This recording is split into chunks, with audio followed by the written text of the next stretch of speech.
So, today I wanted to speak to you about the issue of human trafficking. So, what is human trafficking?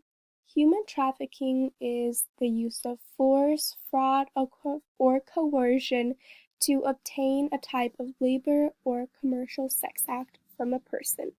And this can include domestic servitude, such as cleaning, childcare, or cooking. It can be fraud, forced marriage, any type of criminal activity like pickpocketing, begging, transporting drugs, forced labor in agriculture or factories, and child exploitation. And now I know what you're thinking. We have a bunch of other issues to worry about, and we just don't have enough money or resources to fix problems like human trafficking in other countries.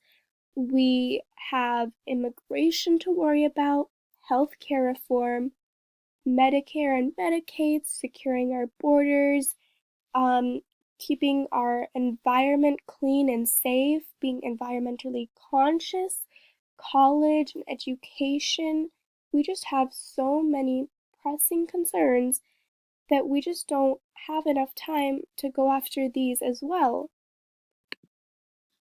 But in reality, human trafficking does occur in the US and it is a problem.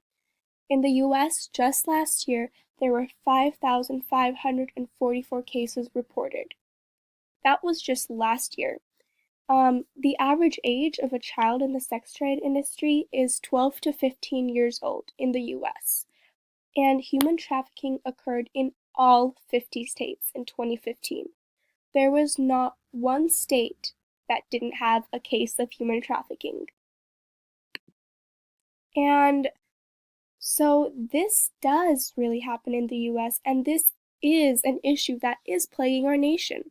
So I eventually came across an article in Vanity Fair, and it did a great job of giving faces and stories to this issue. So I am going to leave the link down below if you're interested in reading it, but I just wanted to share with you some of the things that really stood out to me in this article.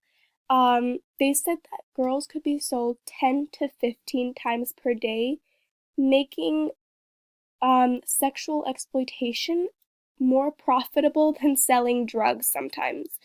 And one of the girls said that her abusers actually preferred her being drugged so that they could do whatever they want to her, so they forced her to take drugs.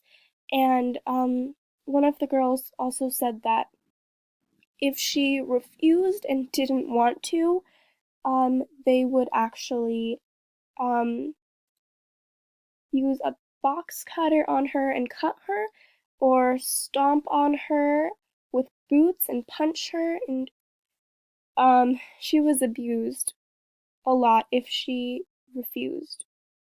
And one way that these abusers obtain these girls is they would go and pay bail for some women, and after they paid the bail, they would say that they owed them, and in order to pay off their debt, they would have to sell their bodies, and then eventually they would become trapped in this industry.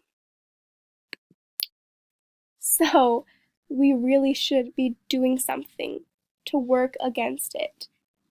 There's an organization called the Red Sand Project, and um, if you contact them, they will send you a bag of sand, and you can post a picture onto any of your social media to raise awareness for human trafficking. You can also contact local representation in your area and tell them that this is an issue that's important to you and you do want change. And I think something that's really, really important is to raise awareness and talk to your friends, talk to anyone you know. Tell them to read the article. Because I feel like we can't do anything if we don't know what's happening. So it's important that we are aware. And then here's my bibliography.